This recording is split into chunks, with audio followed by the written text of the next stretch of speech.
Khan sir के वकील कौन, जिन्होंने दिलवाई राहत, जज साहब के सामने दी गजब दलील। सरकारी वकील के छूटे पसीने, जो पुलिस पड़ी थी गिरफ्तारी के पीछे, उसे कैसे लगा झटका। चाचा ने बताया खान को शिक्षा माफिया, गांव वाले भी खिलाफ, क्या उल्टी गिनती हो गई शुरू।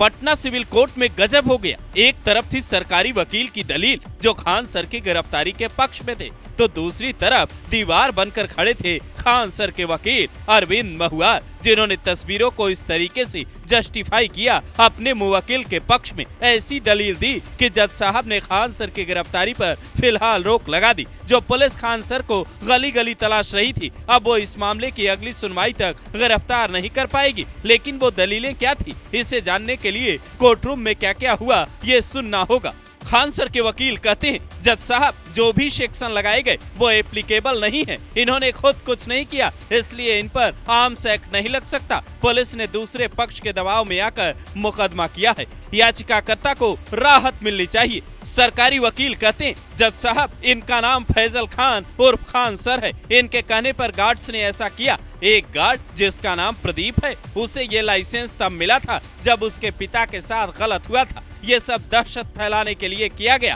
खान सर के वकील कहते हैं, मेरे मुवक्किल की जान पहचान किसी भी सिक्योरिटी गार्ड से सीधे तौर पर नहीं है, हमने एक एजेंसी से गार्ड हायर किया है। एजेंसी ये तय करती है किसे भेजना है और किसे नहीं। मॉब इंस्टीट्यूट को नुकसान पहुंचाने आ रही थी, इसलिए गार्ड ने आत्मरक्षा में ऐसा किया। इसके बाद सरकारी वकील कहते हैं, खान सर का आपराधिक इतिहास रहा है, जिसे सुनते ही खान सर के वकील कहते हैं, सारे मामले धरना प्रदर्शन के दौरान के हैं, उस तरीके का कोई मामला नहीं है, इन्हें राहत मिलनी चाहिए। ऐसी ही कई दलीलें सुनने के बाद जज साहब गिरफ्तारी से राहत दे देते हैं। अब अग्रिम जमानत याचिका पर 20 जून को सुनवाई होने वाली है। इधर खान सर को जहां राहत मिली, तो वहीं ज्ञान बिंदु कोचिंग के डायरेक्टर रोशन आनंद यादव की अग्रिम जमानत याचिका खारिज होने की खबर है। लेकिन सवाल ये है, आखिर खान सर के खिलाफ उनके अपने ही लोग क्यों खड़े हो गए हैं। यूपी के देवरिया में जहां उनका गांव है, वहां के स्थानीय लोगों के हवाले से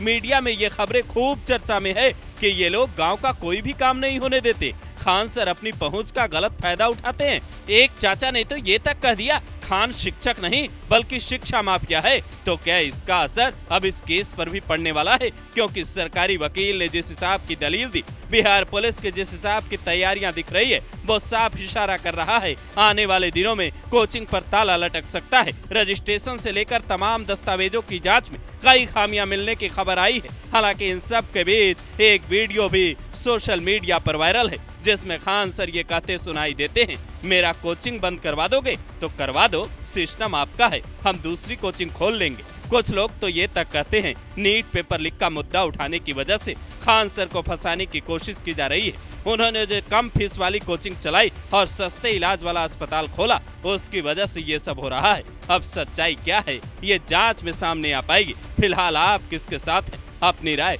जरूर दें।